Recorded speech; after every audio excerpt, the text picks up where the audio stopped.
Thanks for staying with us. According to reports, the Nigerian National Petroleum Company Limited, NNPCL, has commenced loading premium motor spray, that's the PMS, otherwise known as Petrol, at the Dangote Oil Refinery and Petrochemicals in Ibeju-Lekki area of Lagos State. Now, many Nigerians woke up this morning to a release by the NNPCL giving us an idea of how much they've purchased PMS from Dangote Refinery, suggesting to Nigerians how much they intend to pay for petrol at the filling stations. And that's the conversation Nigerians are having today. How much do you expect us to pay, especially because we felt that once Dangote Refinery starts, we'll be buying petrol cheaper at the pump. So you can call us. I mean, one of the reasons why we love this show is the ability for Nigerians to call in to express their views and thoughts on this issue. So everybody's talking about it, but this is the show where you can call in to share your own views. You can call us on 0810-764-1679, 090-241-63440. You can also send in your messages to @TVC Connect on X, and you can join us live on YouTube. We'll take your messages. So to help us on the conversation, we'll be having a financial analyst and economist. He's Mr. Tunde Olatunji. Good morning, Mr. Tunde. Are you there? Good to have you on the show. Thank you. It's a pleasure. So I'll come to you in a minute, but I'd first like to hear from the ladies and our viewers their thoughts so far on the pricing that was released by NNPCL this morning, and then come to you to get your expert perspective on it. But ladies, let me come to you. First of all, just like a means of recap, we got excited that federal government will be selling crude to Dangote in Naira, hoping that it will be cheaper. Suddenly, we're having issues with NNPCL saying boycott. They're not going to be picking up, they're going to be boycotting, picking up the fuel from his refinery. Eventually, they had meetings, and they've agreed to pick up, and we're told that 300 trucks are ready for distribution as of this morning. Now, how much are we going to pay for it at the pump prices? Now, so there are the issues of they are paying it in dollars. So NNPCL sent us a message that they're buying it in dollars. So whatever you're paying now is based on dollars. The Naira conversion, you probably get that one in October. What are your thoughts right now? Because we are a bit confused. Almost 1,000 Naira in some states per litre. Yeah.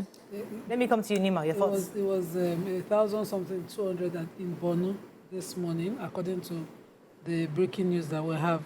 But you know, they have a Naira to petrol arrangement that the president crude to Naira, a Naira arrangement that will start in October that the president is working on. I'm still going to be hopeful because yesterday I lost this arrangement. I have insisted that petrol will drop at some point. It has not been working. You know, when the scarcity was happening, there was this petrol station at Sele bus stop. They know themselves. That time, petrol was still 5 something at NNPC, 6 something at other. They were selling 800. I buy there when I cannot queue. We used to buy at 850. When I've driven around Lagos, I will buy there. Now I don't know what they're selling. And I kept saying, it will drop, don't worry, it will drop. Then it got worse. Yesterday I said, they have started lifting at Dangote. As at Friday, all the trucks are packed. Everybody, they have lifted, they have carried. I did not know what the price would be. So I said, let me buy half tank. This morning I'm sober I cannot even call my husband to talk. I'm in my sober mood now. Because if I just bought my 855 at the NNPC, I filled my tank. I will not be caught here now. Yeah. So, but I'm hopeful, still hopeful with my agidi that by October things will improve and the prices will further come down because of that. Crude to Naira cannot be the same. Yeah. We understand that Dangote, when they were having the MP, what's it called, the one that was, regulating. Yeah. I said Dangote Refinery wasn't ready. I'm trying to remember the agency. NPDR. They back and forth with them saying they were not ready. Dangote had gone to the US particularly to get his crude. Yeah. Obviously, he bought it in dollar. As a businessman, what did you expect? Okay. So most likely that's the outcome of this petrol that we are buying, and most likely, so dollar is involved. You, Mariam, Dr. Kami. Okay, so for me, every time we discuss Dangote, it comes up with a lot of controversy. I'm feeling like we're not celebrating just this feat that in our own time, we are actually going to be selling crude oil that has been refined here, and we'll put it in our cars. Nigerian oil, running our cars. So, for me, it's such a celebration. So that's on the one side. Now, the second side definitely is price crash. A lot of us have been expecting that there will be crash in price. But you remember we had the journalist here, I think it was last week, and he says that we would not see that immediate crash that we're talking about. Because for me, I thought that all the costs that there will be savings from transportation and logistics, it should reflect in the price. But they say, well, crude was bought in dollars, there are other things that affect it, so we will have this increased price for a bit. But I feel that, first of all, we need to understand that the Dangote coming on stream, coming on, is not first about crashing the price. It's really about the fact that we now can have petrol. Enough. We have enough. We're not going to be sitting down waiting, having long queues, having scarcity over long periods of time because for some reason, the consignment hasn't come in, distribution is a problem. Now we have it, and I feel that we should celebrate that and look at that. Now, there seem to be, I don't know if it's politics, I don't know if it's marketing, gimmicks, or tactic, where it seems NNPC and Dangote are at the table having a conversation, and then this one brings out a statement, the other party brings out a statement. So I don't understand the statement NNPC brought out saying that they have bought the petrol from Dangote at a certain price. Dangote to immediately saying, it's almost saying mischievous what NNPCL is doing, and says that, whatever it is that they are discussing with NNPC what the price is. But they didn't tell us. But they didn't still tell us what the price should be. Who should be telling us the price? I thought NNPC should be telling us the price. And I thought that Dangote should accept the price because this must have been based on the conversations they have had behind closed doors. So, for me, I really don't understand if it's politics, if it's marketing. What is it that they are preventing us from understanding or knowing? For me, I'm a complete layman in this area. So what I'm looking forward to is hopefully today we're able to figure out what the price would be, how much is it, if it's going to be more expensive, and for how long would it be that expensive? Because over time, people are not going to tell us that there isn't any amount of money that has been saved from having crude oil refined here in our soil, and the distribution channels is much shorter. There has to have been some money saved, and that should reflect in the prices of petrol. Let me come to Dami, because there are some people saying that Dangote should be magnanimous. You're a Nigerian. Even though you paid this amount of money to buy the crude, you don't make it so expensive for us. Understand that this is something that we desperately need. Do you agree with that, or do you think that he's a capitalist and he's a businessman? He has to make his money. What are your thoughts on this whole? Let me get your initial thoughts. I think I'll go with the fact that he's a businessman. And the way you buy might not be the way you sell. We all have different places that we purchase from. But if we also look at it, yes, we can also tamper justice with mercy. In cases where you see regular market owners now and somebody is selling this same phone for 1,000 naira and somebody says, I can sell this same phone for 950. It shows that one person is more compassionate than the other. But in all of this brouhaha of Dangote, NNPC, DPR, my major concern is uniformity in price. Because even as at now, we have this fuel station on one street, this fuel station in front, 810, the one next to it, 920, the one next to it, 1001. So what are we all doing? So now that we are going to be lifting from Dangote, which is from our soil, it is from here. It feels like the FUBU, for us, by us. Yes, so if it's going to be by us and it's going to be for us, now what are they going to do to uniform price such that you are not feeling like, it's only NNPC that is selling at a cheaper rate. When you go to this fuel station, they are higher. When you go to that fuel, then we also have the challenge of credibility amongst this fuel station. The fuel station that, when you see, there's one thing in town that when you see commercial bus drivers in a particular fuel station, their fuel is good, their pump is accurate. And we keep bickering and we keep dragging back and forth on accuracy of pumps. And I think there was one video that went online and the pump was made to dispel PMS, and it was actually empty, it was blowing air. So how do we regulate? No matter the price, Nigerians have a way of bending and, we'll just find our way and still stand strong, smile like nothing is happening. But we can't continue to be cheated in broad daylight, rather, as if we do not have a say.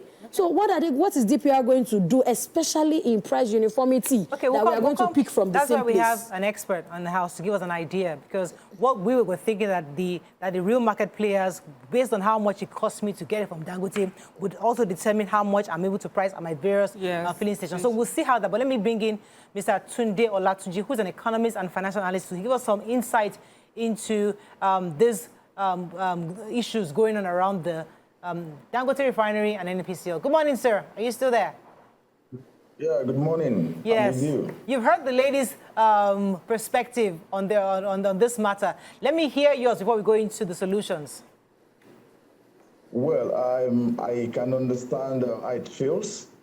And the truth is that presently Nigeria is battling with a serious energy crisis, insecurity, and so all of this chaos has thrown up very serious, far-reaching implications on average Nigerian as well as our economy. The part of it that is also not quite worrisome is the fact that the constant bickering between NNPC and Dangote, I think in the interest of the nation and looking at the prevailing socio-economic situation in the country, I think both entities can actually spare Nigerians some of these additional headaches that they're throwing up. Yeah, so we agree that there are challenges. We agree that Dangote also needs to survive as a business man. We also know that NNPC needs to play a role. But I think it's also very important that as the mark of responsibility, these organizations that are responsible organizations are expected to be responsible. And in line with this argument or line of thought, we need to ensure that both of them spare us all of these arguments back and forth. Is not healthy to an average Nigerian. These are not the news that the people need to get right. Now, if you look at the statement from both sides, very clear. Dangote's primary responsibility is to make the product available. It's about availability of product. And we must not also forget that it is an open market. At some point, Dangote also made it very clear, if the Nigerian market is not taking its product, he already has off-takers beyond the shores of Nigeria. And it is purely business to him.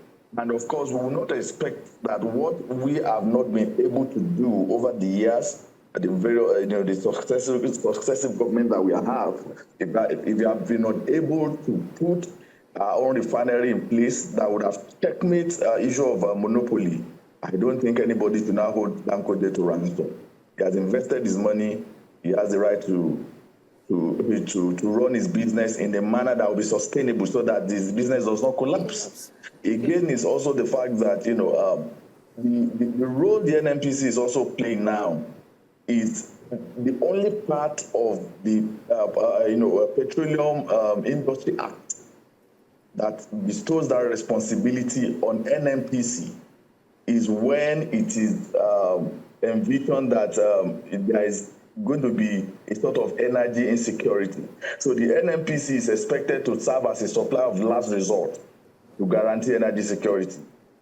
And beyond that, except when you can envision there is the energy crisis, the role of NNPC is just to also serve like a player in the market space.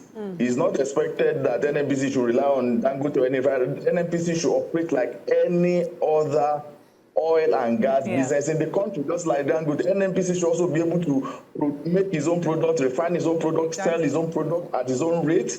So, and that's why I said it calls for more sense of responsibility on both parties. Right. But because situations like this are envisaged by the law, and that's why the law states that whenever it is envisaged that there are going to be serious energy crisis, NNPC can come in as a supplier, and that's why you see this NNPC that is speaking on the price issue, because that validates the fact that we have serious energy crisis. So now, As it is now, I think the earlier the better in terms of bringing the Naira for crude agreement into operation. Yeah.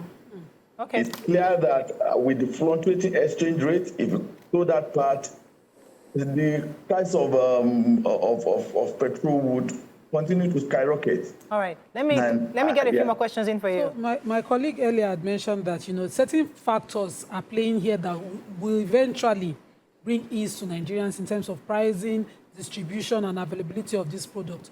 But the NNPC, in this arrangement, is the sole distributor of Dangote's petrol within the country. And the NNPC has not conducted its activity in a way that we can trust them. It's almost as if the NNPC is struggling to convince us that this petrol, it must sell beyond a certain amount. They are bringing in, they already released the price. They are not even taking in, the factor of no landing costs and all of those factors in the pricing, the total package eventually. How do we hold the NNPC to account, number one? And how do we even develop some kind of trust for the NNPC in this arrangement? There's a whole lot of burden on NNPC in terms of, making an average Nigerian to believe that is an entity that is serving the interests of Nigerians. And that's the starting point of my argument. You see, you don't engage. There are some things you don't do as a responsible organization.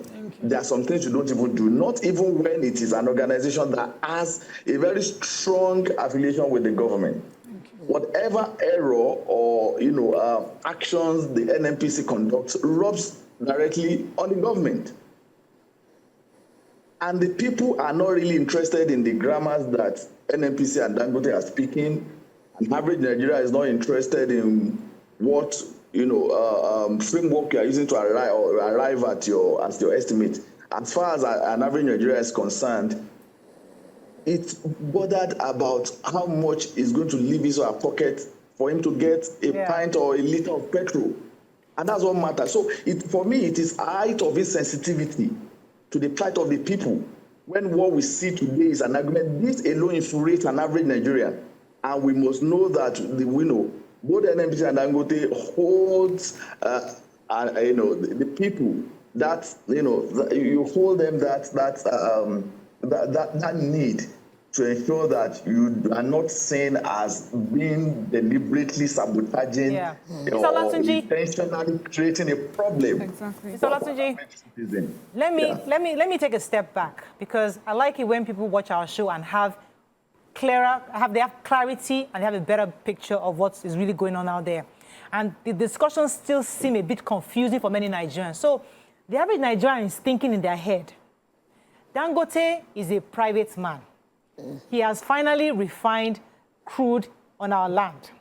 NNPCL is mostly government, and they are thinking in their head that, okay, NNPCL and Dangote have no business. Yeah. NNPCL, go and refine your own refineries. You have Port Harcourt, you have so many other ones that is outstanding. You have not touched this. Go and focus, because now you have a private player who has come into that into that same industry and is about to compete. So in my own head as a layman, NNPCL focus on the Port Harcourt refineries and fix that. Dangote now work directly with private marketers to be off-takers. They now compete on pricing, and now I can choose to go to Mr. John or Mrs. Y to go and buy my petrol for them based on how their pricing is. So that's what Nigerians are expecting. Suddenly we're hearing NNPCL pricing, federal government waiting for FEC, and we're confused that what's going on. So I need Nigerians to really understand, because all the grammar that is being spoken, many people don't get, it's flying over our heads. So break it down for us. Why is this not why is it not seamless for Dangote to refine, marketers pick up, bring it to filling stations, and we buy? Thank you very much. And, I'll continue from where I stopped. That an average Nigerian is not interested in the grammar or the semantics that we use. They just want to get the product. And when you have a situation that we have primed the sector for a monopolistic tendency to happen, you can't really tell who will exploit that to his own advantage. There is nothing stopping, and that is what the law that we have today says. Anybody can own a refinery, anybody can refine products, anybody can sell, as long as you have the capacity. NNPC itself, being a major oil company in the country, has its own refineries that are yet to come to life, that have been abandoned over the years. So why is NNPC not focusing the energy on ensuring that the repeated deadlines that they have given to us, that this refinery will get working, is met? Exactly. Instead of thinking that it is Dangote that holds NNPC that responsibility of making sure that it delivers on its own mandate. Mm-hmm. And so until we have until we are able to create that environment where there is competition, you cannot rule out exploitations even if you are able to validate that that wasn't happening. So for me, the NNPC should, number one, realize the fact that we now have a company within our shores that has this product available. On that premise alone, there is no reason why Nigeria should import product. Again, is this a medium or a long-term approach, or is it's also sustainable? What is sustainable is that the Nigerian refinery should get to work. The Warri, the Port Harcourt refinery, the Kaduna refinery should come back to life. All other investors who have put money into modular refineries, we have them around today. Niger export petroleum products. And what is the capacity of the refinery in Niger? It's just a fraction. It's just like some of the modular refineries that we have issued licenses, but we have not even given them the necessary support for them to come to life. We will continue to be in this mess and continue to speak drama until we have other players active in that sector, until NNPC realizes that its primary focus should be on the local refining of our own product, making petrol and related products available, such that is the only way you can checkmate Dangote. It's not by telling Dangote you must sell at this rate, you must do at that rate. However, in the meantime, while NNPC gets itself together, it is not also out of place for us, like the arrangement in place, which is supposed to kick off by October 1.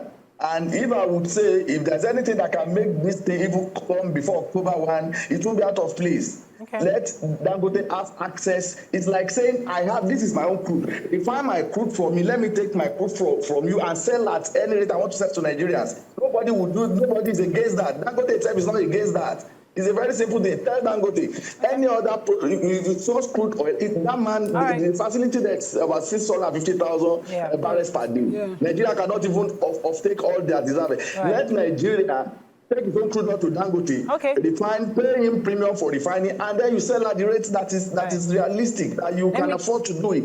Because energy is critical to the economy of any nation, particularly Nigeria. And we must be mindful of the insecurity that this will trigger. All right.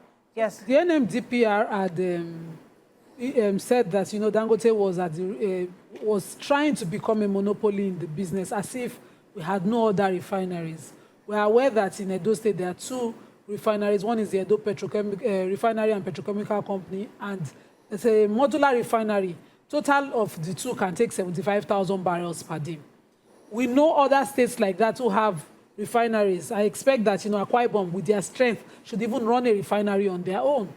So how can we compel NNPC to allow these states, refine and distribute the petrol for their own people, to create that, to break that monopoly that Dangote stands the opportunity of getting?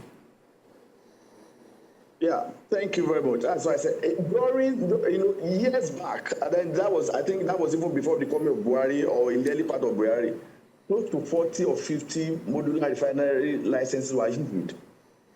And out of these, only very few of them are surviving. We must understand that that sector itself, that oil sector, is a very complicated sector with strong men and women who are profiting from this chaos and they want it to continue. It is not the duty of the government and the regulators to ensure that we are able to effectively demobilize whatever evil machinery that might be in place to hold Nigeria by the jugular. And the only way, the simplest way to do this is just like any other. Once there is availability of product and the alternative, people will go to where it's selling at the cheapest and most affordable rate. And NNPC has what it takes to do this. And that's what I'm saying. Instead of trying to shift blames and try to hold, it even sounds somehow, to believe an NNPC must need a Dangote Refinery to do its business. It's a misnomer. Right. And that's why all our modular refineries, now we see how we can give them the necessary support. Some of them has argued in the past that they are unable to get the crude to feed their refinery. All right, and we begin to look at some of this and unbottle it. Can we also ensure that some of anybody that has the product is able to take, for instance, if you have a functional refinery in Warri, you say in Akwa Ibom, that refinery, if it's modular, the concept is not for that refinery to transport products from Akwa Ibom to Osun. Serve your immediate constituent, serve your immediate environment. Then you have let it serve it. That is the concept of modular refinery. Let me go on a very short break. When we come back, we continue our conversation, and then we open our phone lines for Nigerians to call in. Stay with us. We'll be right back. Stay tuned. Your View will be right back.